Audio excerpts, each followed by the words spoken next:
Hi everyone, welcome to Spoken English in Telugu, Day 3. Now homework. మీరు నీరు తాగుతారా అని అడుగుతున్నాము. దీర్ఘం ఉంది కాబట్టి హెల్పింగ్ వర్బ్ క్వశ్చన్. దాని ఆన్సర్ చేయండి. మీరు నీరు తాగుతారు. మీరు నీరు తాగుతారు అంటే యూ విల్ డ్రింక్ వాటర్. మీరు నీరు తాగుతారా అంటే విల్ యూ డ్రింక్ వాటర్. అంటే ఏం చేస్తున్నాము? ఆన్సర్లోని హెల్పింగ్ వర్బ్ని ఫస్ట్ తీసుకున్నాం. యూ విల్ డ్రింక్ వాటర్ అంటే ఆన్సర్. ఎందుకు అంటే యూ అనే సబ్జెక్ట్ ఫస్ట్ ఉంది, యూ విల్ అనే హెల్పింగ్ వర్బ్ సెకండ్ ఉంది. దాంట్లో ఉన్న హెల్పింగ్ వర్బ్ని ఆన్సర్లో ఉన్న హెల్పింగ్ వర్బ్ని ఫస్ట్ తీసుకొస్తే విల్ యూ డ్రింక్ వాటర్ అనేది హెల్పింగ్ వర్బ్ క్వశ్చన్. సో ఎందుకు helping verb question? Helping verb first, subject, verb one, object. అవును, నేను నీరు తాగుతాను అని చెప్తున్నాను. నేను నీరు వాటర్, తాగుతాను drink, will helping verb. Yes I will drink water, subject, helping verb, verb one, object. Ravi అన్నం తింటాడా అని అడుగుతున్నాం. దీర్ఘం హెల్పింగ్ వర్బ్ క్వశ్చన్ కాబట్టి ఆన్సర్ చేయండి. రవి అన్నం తింటాడు. రవి అన్నం తింటాడు అంటే Ravi will eat rice. Ravi అన్నం తింటాడా అంటే will Ravi eat rice. Helping verb, subject, verb one, object. Same structure, same tense, same helping verb, only subject, verb, object different. లేదు, రవి అన్నం తినడు. రవి అన్నం తినడు అనేది నెగిటివ్ ఆన్సర్. పాజిటివ్ ఏంటి? రవి అన్నం తింటాడు. రవి అన్నం తింటాడు, Ravi will eat rice. Ravi అన్నం తినడు, Ravi will not eat rice. No, Ravi will not eat rice. Subject, helping verb not, verb one, object. Structures గుర్తుపెట్టుకోండి. స్ట్రక్చర్ ఇంగ్లీష్ లాంగ్వేజ్ మొత్తం కూడా స్ట్రక్చర్స్ హెల్పింగ్ వర్బ్, వర్బ్ మీదనే డిపెండ్ అయింది. నెక్స్ట్, వారు ఊరికి రారా. వారు ఊరికి రారా అని అడుగుతున్నాము. దీర్ఘం హెల్పింగ్ వర్బ్ క్వశ్చన్. ఆన్సర్ చేయండి. వారు ఊరికి రారు. వారు ఊరికి రారు. ఇంకా ఆపోజిట్ తీసుకుంటే రారు ఆపోజిట్ వస్తారు. వారు ఊరికి వస్తారు అంటే వారు దే, ఊరికి టు విలేజ్, వస్తారు come, helping verb will. They will come to village. వారు ఊరికి రారు అంటే they will not come to village. వారు ఊరికి రారా అంటే will not they come to village. Helping verb not, subject, verb one, object. లేదు, వారు ఊరికి రారు. వారు ఊరికి రారు అనేది నెగిటివ్ ఆన్సర్ చెప్తున్నాం. సో వారు ఊరికి రారు ఆపోజిట్ వారు ఊరికి వస్తారు, positive answer. They will come to village. లేదు, వారు ఊరికి రారు. No, they will not come to village. Subject, helping verb not, verb one, object. నేను స్కూల్కి వెళతానా. దీర్ఘం ఉంది, helping verb question. Future, answer చేయండి. నేను స్కూల్కి వెళతాను. నేను స్కూల్కి వెళతాను అంటే తర్వాత future, I will go to school. నేను స్కూల్కి వెళ్తానా అంటే will I go to school. I will go to school, answer will I go to school. Helping verb question. Helping verb, subject, verb one, object. అవును, నేను స్కూల్కి వెళ్తాను. Yes I will go to school. నేను స్కూల్కి to school వెళ్తాను, go, helping verb will. I will go to school. Each word meaning correct order formula. Take each word meaning and put in correct order. Subject, helping verb, verb one, object. Next ఈరోజు question word questions చూద్దాం. So first day answers, విల్తో answers నేర్చుకున్నాము. Second day విల్తో helping word questions నేర్చుకున్నాం. ఇప్పుడు విల్తో question word question, ప్రశ్న పదాలు, క్వశ్చన్ వర్డ్స్. ఏమిటి, వాట్. ఎప్పుడు, వెన్. ఎక్కడ, వేర్. ఎందుకు, వై. ఎవరు, హూ. ఎలా, హౌ. ఏది, ఏ, విచ్. సో గుర్తుంచుకోండి, ఇంగ్లీష్లో మొత్తం 3 టైప్స్ ఆఫ్ సెంటెన్స్ ఉన్నాయి. 4 కూడా ఉన్నాయి. ఫస్ట్ అయితే 3 నేర్చుకుందాం. There are 3 types of sentences in English language. ఇది చాలా ఇంపార్టెంట్. అసలు మనం ఏం మాట్లాడుతున్నాము, ఏమి చదువుతున్నాము, ఏమి రాస్తున్నాము అన్న క్లారిటీ మనకు ఉండాలి. So first one answers, second one helping word questions, third one question word questions.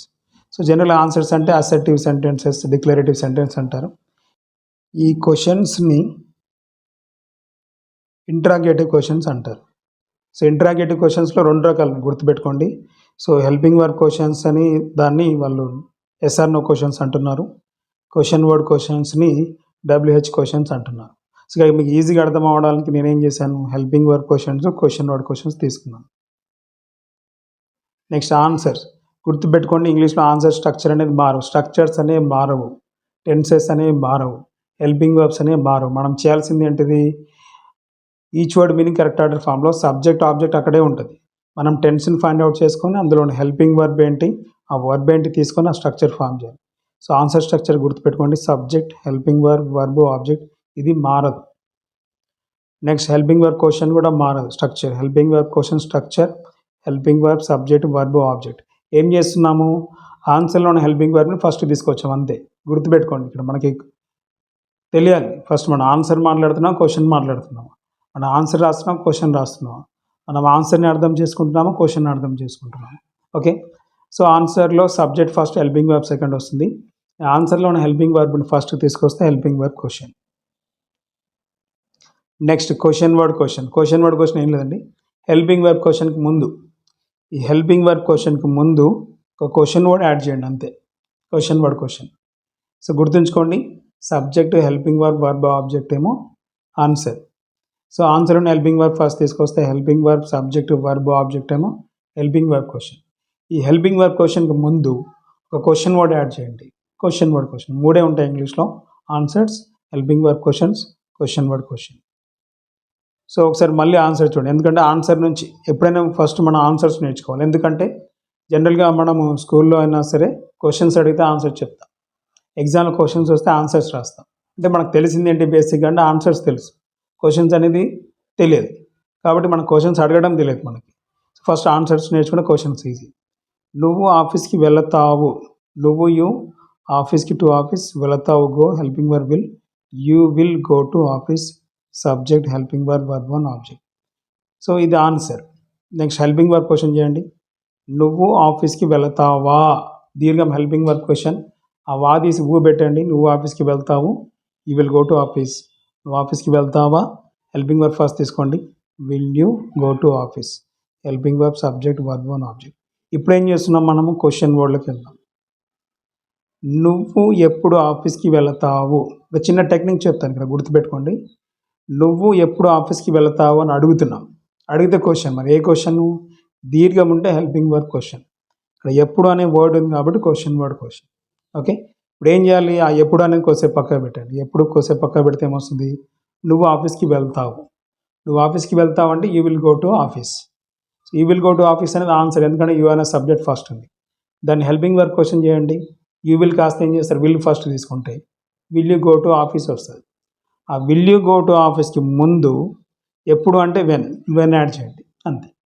When will you go to office, you will go to office answer, will you go to office helping verb question, when will you go to office question word question అంతే. ఆన్సర్లో helping verb question ఉంది, ఆ helping verb question ముందు ఒక question word add చేస్తే question word question. Question word, helping verb, subject, verb one, object.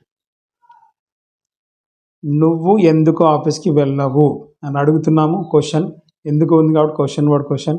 దీని ఆన్సర్కి మార్చండి, ఎందుకు తీసేయండి. నువ్వు ఆఫీస్కి వెళ్ళవు, you will not go to office. So helping verb question, will not you go to office. ఎందుకు యాడ్ చేయండి, why will not you go to office. Question word, helping verb not, subject, verb one, object అంతే. So ఆన్సర్లో helping verb question, helping verb ముందు question word add చేసి question word question. Next, ఆమె ఎప్పుడు అన్నం తింటది, క్వశ్చన్, ఎప్పుడు కాబట్టి question word question. Do answer, ఆమె అన్నం తింటది, షీ విల్ ఈట్ రైస్. ఆమె అన్నం తింటదా, విల్ షీ ఈట్ రైస్. ఆమె ఎప్పుడు అన్నం తింటది, when will she eat rice. Question word, helping verb, subject, verb one, object. ఎక్కడ కూడా స్ట్రక్చర్ మార్చట్లేదు, హెల్పింగ్ వర్బ్ మార్చట్లేదు, టెన్స్ మార్చట్లేదు. ఓకే, ఆమె ఎందుకు అన్నం తినదు, ఆమె ఎందుకు అన్నం తినదని క్వశ్చన్ వర్డ్ క్వశ్చన్. ఎందుకు తీసేయండి, ఆన్సర్ చేయండి. ఆమె అన్నం తినదు, she will not eat rice, helping verb question, will not she eat rice. ఎందుకు means why will not she eat rice, question word helping verb not subject verb one object. వారు ఎప్పుడు ఇంటికి వస్తారు, వారు ఎప్పుడు ఇంటికి వస్తారని అడుగుతున్నాం. క్వశ్చన్ ఎప్పుడు ఉంది కాబట్టి క్వశ్చన్ వర్డ్ క్వశ్చన్. సో ఎప్పుడు తీసేయండి, వారు ఇంటికి వస్తారు, తర్వాత కాబట్టి future will helping verb verb one. They will come to home. They will come to home helping verb question. Will they come to home ఎప్పుడు అంటే when will they come to home. They will come to home, will they come to home, when will they come to home. వారు ఎందుకు ఇంటికి రారు అడుగుతున్నాం. Question ఎందుకు తీసేయండి, వారు ఇంటికి రారు, they will not come to home. Helping verb question will not they come to home. Question word question ఎందుకు అంటే why will not they come to home. అతడు ఎప్పుడు నీరు తాగుతాడు అని అడుగుతున్నాము. క్వశ్చన్ ఎప్పుడు ఉంది కాబట్టి క్వశ్చన్ వర్డ్ క్వశ్చన్. ఎప్పుడు తీసేయండి ఆన్సర్. అతడు నీరు తాగుతాడు, అతడు నీరు తాగుతాడు, తర్వాత కాబట్టి future will verb one. He will drink water. He will drink water helping verb question. Will he drink water. Will he drink వాటర్కి ముందు ఏం చేస్తారు, ఎప్పుడు యాడ్ చేయండి. ఎప్పుడు అంటే when will he drink water. He will drink water, will he drink water, when will he drink water. అతడు ఎందుకు నీరు తాగడు, అతడు ఎందుకు నీరు తాగడని అడుగుతున్నాం. క్వశ్చన్ ఎందుకు తీసేయండి, ఆన్సర్ చేయండి. అతడు నీరు తాగడు, he will not drink water. Helping verb question will not he drink water. ఎందుకు నీరు తాగడు means why will not he drink water. So homework, వారు ఎప్పుడు ఇంటికి వెళతారు. ఆన్సర్ వారు గంట తర్వాత ఇంటికి వెళతారు. వారు ఎప్పుడు ఇంటికి వెళ్తారని ఒక వ్యక్తి అడుగుతున్నాడు, ఇంకొక వ్యక్తి ఏం చెప్తున్నాడు, వారు గంట తర్వాత ఇంటికి వెళ్తారు అని చెప్తున్నారు. Question answer. ఆమె ఇప్పుడు నీరు తాగుతుందా. క్వశ్చన్ లేదు, ఆమె నీరు తాగదు. ఆన్సర్. నువ్వు బయటకు వెళతావా. క్వశ్చన్ అవును, నేను బయటకు వెళతాను. ఆన్సర్. నువ్వు ఎందుకు బయటకు వెళతావు. క్వశ్చన్ నేను నా ఫ్రెండ్ని కలవడానికి వెళతాను. ఆన్సర్. ఏం చేయాలి మనం ఇదే ఫార్మాట్లో, క్వశ్చన్ ఉంటే ఆన్సర్ చేసుకోవాలి. హెల్పింగ్ వర్బ్ క్వశ్చన్ అయితే హెల్పింగ్ వర్బ్ ఫస్ట్ తీసుకోండి, ఆన్సర్లో ఉంది. క్వశ్చన్ వర్డ్ క్వశ్చన్ అయితే ఆన్సర్ హెల్పింగ్ వర్బ్ క్వశ్చన్, దానికి ముందు ఒక క్వశ్చన్ వర్డ్ యాడ్ చేసి క్వశ్చన్ వర్డ్ క్వశ్చన్. సో ఇక్కడ ఆన్సర్ కూడా ఏంటంటే ఫస్ట్ రివర్స్ ఫార్ములా ఉంటుంది. అంటే ఫస్ట్ మనం సబ్జెక్ట్ చెప్పిన తర్వాత మొత్తం రివర్స్ తీసుకోండి. హెల్పింగ్ వర్బ్ ఆబ్జెక్ట్ అనేది ఫస్ట్ సబ్జెక్ట్ తీసుకొని మిగతా అంతా రివర్స్ తీసుకుంటే చాలు. ఈజీగా మనం ఇంగ్లీష్ ట్రాన్స్లేట్ చేయొచ్చు. మీరు ఏ భాషను నేర్చుకోండి, ప్రపంచంలో ఉన్న అన్ని భాషలు నేర్చుకోండి, each word meaning correct order formula అంతే. ఏ భాష అయినా సరే ఆ పదాల యొక్క మీనింగ్స్ నేర్చుకుంటాము, ఆ భాష యొక్క స్ట్రక్చర్ ఫామ్ చేస్తే ఈజీగా ఇంగ్లీష్లో కాదండి ప్రపంచంలో అన్ని భాషల్లో మనం మాట్లాడవచ్చు. కాకపోతే ఏంటంటే మనం తెలుగు భాష కరెక్ట్గా ఉండాలి, మనం తెలుగు భాషను పర్ఫెక్ట్గా నేర్చుకొని ఉండాలి. Okay, thank you.